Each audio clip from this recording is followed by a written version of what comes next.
जय श्री कृष्णा। राधे राधे। श्रीमद् भागवत द्वितीय स्कंद का 7वां अध्याय, भगवान के लीला अवतारों की कथा।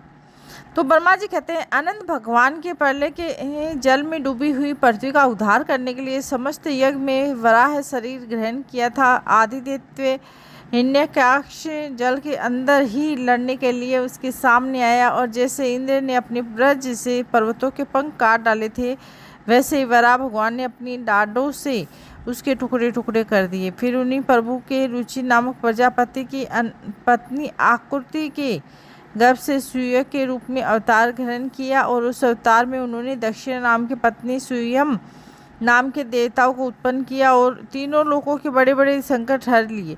इसी भाई मनु ने उन्हीं हरि का नाम से पुकारा, और नारद कर्दम प्रजापति के घर देवहूति के गर्भ से 9 बहनों के साथ भगवान ने कपिल के रूप में अवतार ग्रहण किया।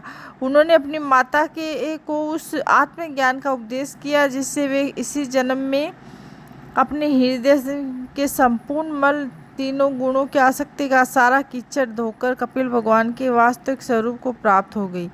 महर्षि अत्रि भगवान को पुत्र रूप प्राप्त करना चाहते थे। उन पर प्रसन्न होकर भगवान ने उनसे एक दिन कहा कि मैंने अपने आप को तुम्हें दे दिया, और इसी से अवतार लेने का भगवान नाम दत्तात्रेय जी पड़ा। उनके चरण कमलों के प्रयाग से अपने शरीर को पवित्र करके राजा यदु, शस्त्र, अर्जुन आदि योग को भोग और मोक्ष दोनों की सिद्धियां प्राप्त हुई। कि नारद जी, सृष्टि के प्रारंभ में मैंने विविध लोगों को रचने की इच्छा से तपस्या की। मैंने उस अखंड तप से प्रसन्न होकर उन्होंने तप अर्थ वाले सन नाम से युक्त होकर सनक, सनंदन, सनातन और संत कुमार के रूप में अवतार ग्रहण किया। और इस अवतार में उन्होंने प्रलय के कारण प्रलय के कल्प में भूले हुए आत्मज्ञान ऋषियों के प्रति यथावत उपदेश किया, और जिससे उन लोगों ने तत्काल परम तत्व का अपने हृदय में साक्षात्कार कर लिया। धर्म की पत्नी दक्ष कन्या मूर्ति के गर्भ से वे नर नारायण के रूप में प्रकट हुए, और उनके तपस्या का प्रभाव उन्हीं के जैसा है। और इंद्र की भेजी हुई काम की सेना में अप्सराएं उनके सामने जाते ही अपना स्वभाव खो बैठी। वे अपने हाव भाव से उन आत्मस्वरूप भगवान की तपस्या में विघ्न नहीं डाल सकी। नारद जी शंकर आदि मानव भाव अपनी रोष भरी दृष्टि से कामदेव के जला देते हैं, और परंतु अपने आप को जलाने वाले ऐसा क्रोध को वे नहीं जला पाते। वहीं क्रोध नर नारायण के निर्मल पर हृदय में प्रवेश करने के पहले ही डर के मारे कांप जाता है, और इस फिर भला उनके हृदय में काम का प्रवेश तो हो ही कैसे सकता है। अपने पिता राजा उत्तानपाद के पास राजा उत्तानपाद के पास बैठे हुए 5 वर्ष के बालक ध्रुव को उनकी सौतेली माता सुरुचि ने अपने वचन बाणों से बैन दिया था। तो इतनी छोटी अवस्था में होने पर भी उस गलानी से तपस्या करने के लिए वह वन में चले गए। उनकी प्रार्थना से प्रसन्न होकर भगवान प्रकट हुए, और उन्होंने ध्रुव को ध्रुव पद प्रदान किया। और आज भी ध्रुव के ऊपर नीचे प्रदक्षिणा करते हुए द्वितीय महर्षिगण उनकी स्तुति करते रहते हैं। कुमार्गामी वेन का ऐश्वर्य और पुरुष ब्राह्मण का हुंकार रूपी व्रज में जलकर भस्म हो गया, और वह नरक में गिरने लगा। तो ऋषियों की प्रार्थना पर भगवान ने उसके शरीर मंथन से पृथ्वी के रूप में अवतार धारण किए कर उसको नरकों से उभारा, और इस प्रकार पुत्र शब्द चरितार्थ किया। और उसी अवतार में पृथ्वी को गाय बनाकर उन्होंने उससे जगत के लिए समस्त औषधियों का दोहन किया।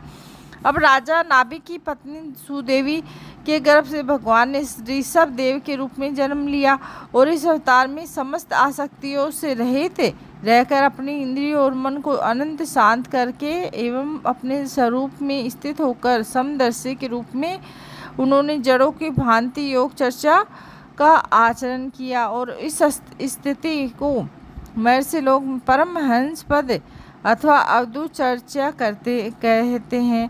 इसके बाद स्वयं उन्हीं यज्ञ पुरुष ने मेरे यज्ञ में श्रवण के समान कांति वाले है के रूप में अवतार ग्रहण किया और भगवान का वह विग्रह वेद में यज्ञ में सर्वदेव में उन्हीं की नासिका से श्वास के रूप में वेद वाणी प्रकट हुई।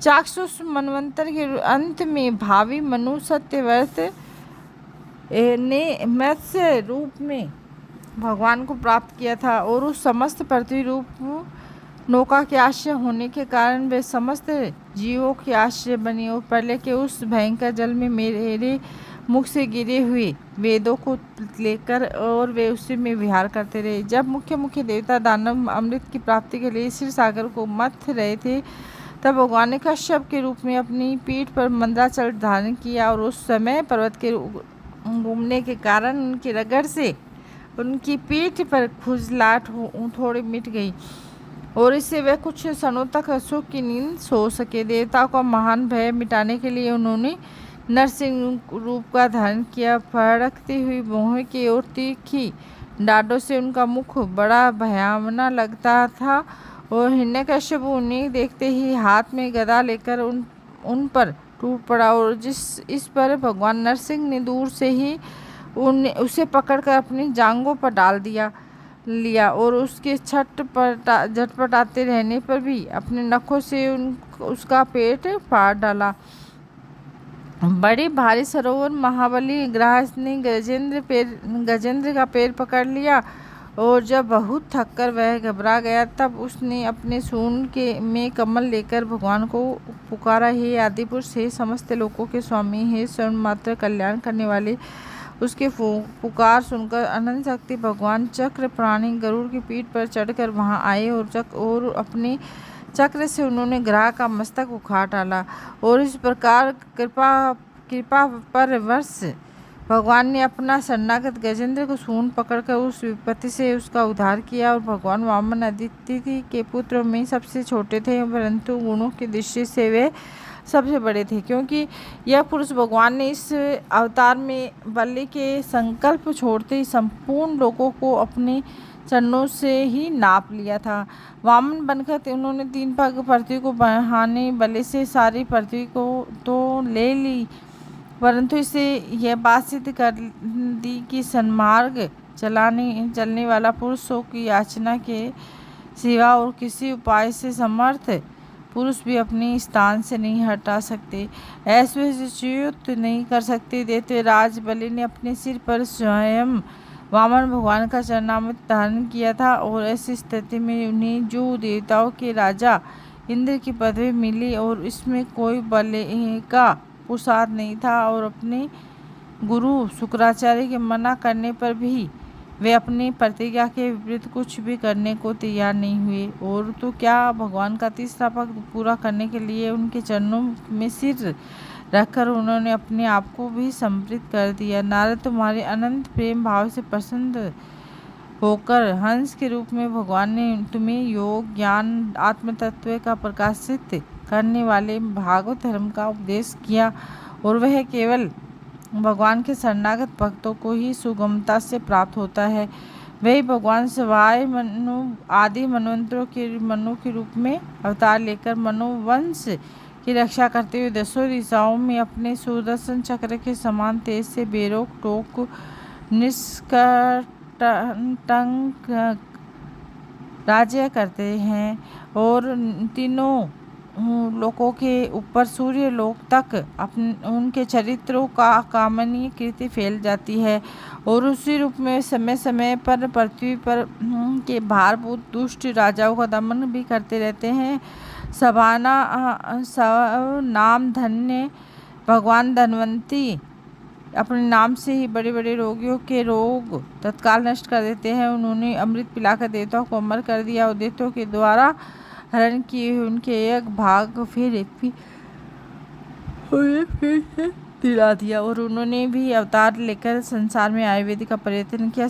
जब संसार में ब्राह्मण द्रोही आर्य मर्यादा का उल्लंघन करने वाले नारकीय क्षत्रिय और अपने नाश के लिए ही देववश बढ़ जाते हैं, पृथ्वी के कांटे बन जाते हैं, तब भगवान पर महापराक्रमी परशुराम के रूप में अवतीर्ण होकर अपनी तीखी धार वाले पर ऐसे 21 बार उनका संहार करते हैं। और मायापति भगवान हम पर अनुग्रह करने के लिए अपनी कलाओं और भरत, शत्रुघ्न और लक्ष्मण के साथ श्री राम के रूप में इक्ष्वाकु के वंश के अवतीर्ण होते हैं। इस अवतार में अपने पिता की आज्ञा का पालन करने के लिए अपनी पत्नी भाई के साथ वे वन में निवास करते हैं और उसी समय उनसे विरोध करके रावण और उनके हाथों मरता है। और त्रिपुर विमान को जलाने के लिए उदय शंकर के समान जिस समय भगवान राम शत्रु की नगरी लंका को भस्म करने के लिए समुद्र तट पर पहुंचते हैं, उस समय सीता के वियोग के कारण बढ़ी हुई क्रोधाग्नि से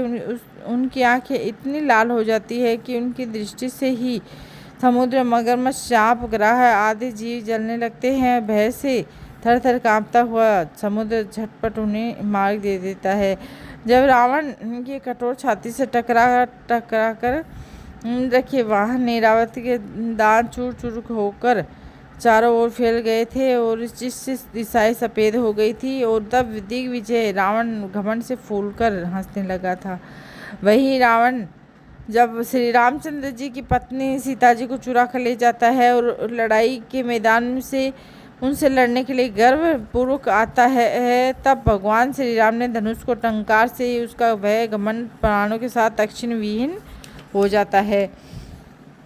जिस समय सूंड के सूंड होते थे पृथ्वी के रोन डालेंगे, उस समय उनका भाग उतारने के लिए भगवान सफ़ेद और काले केश से बलराम और के श्री कृष्ण के रूप में करावतार ग्रहण करेंगे। वे अपनी महिमा को प्रकट करने वाले इतने अद्भुत चरित्र करेंगे कि संसार के मनुष्य के उनकी लीलाओं का रहस्य बिल्कुल नहीं समझ सकेंगे। बचपन में ही पूतना के प्राण हर लेना, 3 महीने की अवस्था में पैर उछालकर बड़ा भारी छकड़ा उछल उलट देना और घुटनों के बल चलते चलते आकाश को छूने वाले यमला अर्जुन वृक्षों के बीच में से जाकर उन्हें उखाड़ डालना, ये सब ऐसे कर्म हैं जिन्हें भगवान के सिवा और कोई नहीं कर सकता।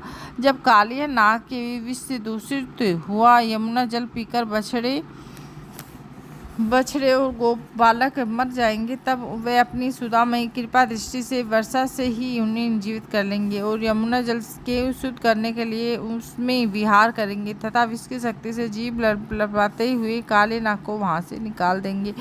उस दिन रात को जब सब लोग वहीं यमुना तट पर सो जाएंगे, तब दावाग्नि से आसपास की मूंज का वन चारों ओर से जलने लगेगा और तब बलराम जी के साथ प्राण संकट में पड़े हुए व्रजवासियों को उनकी आंखें बंद कराकर उस अग्नि से बचा लेंगे और उनकी यह लीला भी अलौकिक ही होगी और उनकी शक्ति वास्तव में अचिंतनीय है। उनकी माता उन्हें बांधने के लिए जो जो रस्सी लाएगी और वहीं उनके उदर में पूरी नहीं पड़ेगी, 2 अंगुल छोटी और रह जाएगी। तब तथा जमाई लेते हुए समय श्री कृष्ण के मुख स्योदों के बहुन देखकर पहले तो यशोदा भयभीत हो जाएगी, परंतु फिर भी वह संभल जाएगी। वे नंद बाबा के अजगर के भय से वरुण के पास से छुड़ाएंगे और मैं दानव का पुत्र योमासुर जब गोपालों को पहाड़ की गुफाओं में बंद कर देगा, तब वह उन्हें भी वहाँ से बचा लाएंगे। गोकुल के लोगों को जो दिन भर तो काम धंधों में वह व्याकुल रहते हैं और रात को अनंत थक कर सो जाते हैं, साधनाहीन होने पर भी वे अपनी परम धाम ले जाएंगे। निष्पाप नारद जब श्री कृष्ण की सलाह से गोप लोग इंद्र का यज्ञ बंद कर देंगे, तब इंद्र की ब्रज भूमि का नाश करने के लिए चारों ओर से मूसलाधार वर्षा करने लगेंगी। उससे उनकी तथा उनकी पशुओं की रक्षा करने के लिए भगवान कृपा परवश हो 7 वर्ष की अवस्था में 7 दिनों तक गोवर्धन पर्वत को एक ही साथ छत्र पुष्प कुकुर मुते की तरह खेल खेल में धारण किए रहेंगे। वृंदावन में विहार करते हुए रास करने की इच्छा से वे रात के समय जब चंद्रमा का उज्ज्वल चांदनी चारों ओर छिटक रही होगी, अपनी बांसुरी और मधुर संगीत की लंबी तान छेड़ेंगे और इससे प्रेम विवश होकर आई हुई गोपियों को जब कुबेर का सेवक शंख चूर्ण हरण करेगा तब वे उसका सिर उतार लेंगे। और भी बहुत सी प्रलंबन, धेनाकुर, बरकासुर, केसी, अरिष्टासुर आदि दैत्य, चारुण आदि पहलवान और दंत वक्त्र राजा नग्न चित्त के साथ बेल, संबासुर, विदुरथ और रुक्मणी आदि काम्बोज, मत्स्य, कुरु, केकय और संजय आदि देशों के राजा लोग एवं जो भी योद्धा धनुष धारण करके युद्ध के मैदान में सामने आएंगे, वे सब बलराम, भीमसेन और अर्जुन आदि नामों से आड़ में स्वयं भगवान के द्वारा मारे जाकर उन्हीं के धाम चले जाएंगे।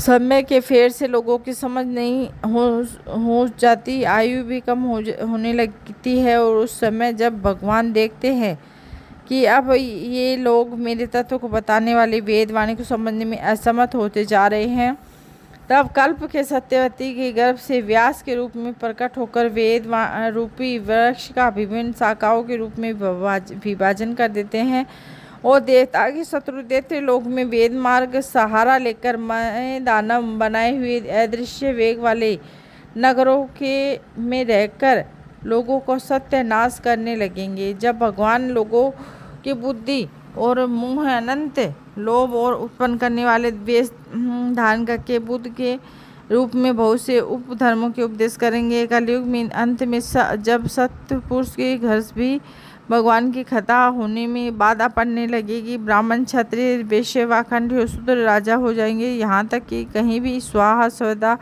और वैश्वकार की ध्वनि देवता पितरों की यह स्वाद की बात तक नहीं सुनाई जाएगी पड़ेगी। तब कलयुग का शासन करने के लिए भगवान कलयुग का अवतार ग्रहण करेंगे। जब संसार की रचना का समय होता है, तपस्या, नौ प्रजापति, मरीचि आदि ऋषि मेरे रूप में इस सृष्टि का रक्षा का समय होता है, तब धर्म, विष्णु, मन, देवता, राजाओं के रूप में, तथा जब सृष्टि के प्रलय का समय होता है, अधर्म, रुद्र, क्रोध, वश नामक एवं सर्प एवं दैत्य आदि के सर्प में सर्वशक्तिमान भगवान की माया विभूतियों की प्रकट होती है। अपनी प्रतिभा के बल से पृथ्वी के एक एक धूलिकण को गिन चुकने पर भी जगत में ऐसे कौन सा पुरुष है जो भगवान की शक्तियों का गणना कर सके। जब वे त्रिविक्रम अवतार लेकर त्रिलोकी को नाप रहे थे, तो उस समय उनके चार चरणों के अदम्य वेग से प्रकृति रूप अवतार से सत्यलोक तक सारा ब्रह्मांड कांपने लगा। तब उन्होंने भी अपनी शक्ति से उसे स्थिर कर किया था। समस्त सृष्टि की रचना और संहार करने वाले माया उनकी एक शक्ति है। ऐसी अनंत शक्ति का आश्रय उनके स्वरूप को मैं न तो जानता हूँ, न तुम्हारे बड़े भाई सनकादि, और फिर तुम दूसरों का तो कहना ही क्या है। आदिदेव भगवान से शस्त्र मुख से उनके गुणों का गायन करते आ रहे हैं, परंतु वे अभी उनके अंत की कल्पना नहीं कर सके, जो निष्कपट भाव से अपना सर्वस्व और अपने आप को उनके चरण कमलों के निछावर कर देते हैं। उन पर अनंत भगवान का स्वयं ही अपनी ओर दयास्त करते हैं और उनकी दया का पात्र से उनकी दुस्तर माया का स्वरूप जानते हैं और उनके पार जा जाते हैं। वास्तव में ऐसे पुरुष ही कुत्ते और सियारों के कलवा रूप और अपने पुत्रादि शरीर में मैं हूँ, ये मेरा है, ऐसा भाव नहीं करते। प्यारे नारद, परम पुरुष उस योग माया को मैं जानता हूँ। तुम लोग भगवान शंकर, दैत्य कुल भूषण, प्रहलाद, सत्यरूपा, मनु पुत्र, प्रियव्रत आदि प्राचीन ब्रही, संपत्रिपु और ध्रुव भी जानते हैं, और इनके सिवा ईश्वाकु, पूर्व रवा, मुचुकुंद, जनक, गादी, रघु, अम्बरीश, सगर गए याति आदि मानदाता अलख संत सत्य धनवा अनु शनिदेव भीष्म बलि अमृत दिलीप चो सोबरी तक शिबी देवल और पिपललाल शाश्वत उद्धव पार्श्व भूरी से भूसेन भविष्य हनुमान सुखदेव अर्जुन आष्टिक कृष्ण विदुर और सूत्र देव आदि महात्मा जाते हैं,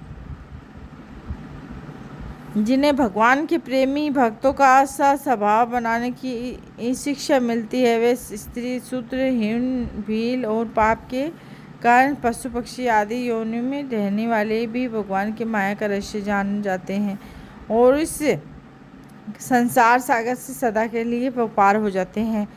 फिर वो लोग वैदिक सदाचार का पालन करते हैं और उनके संबंध में तो कहना ही क्या है। परमात्मा का वास्तविक स्वरूप एक रस शांत अभय और केवल ज्ञान स्वरूप है और न उसमें माया का मल है और न उसके द्वारा रची हुई विस्मयताएं हैं।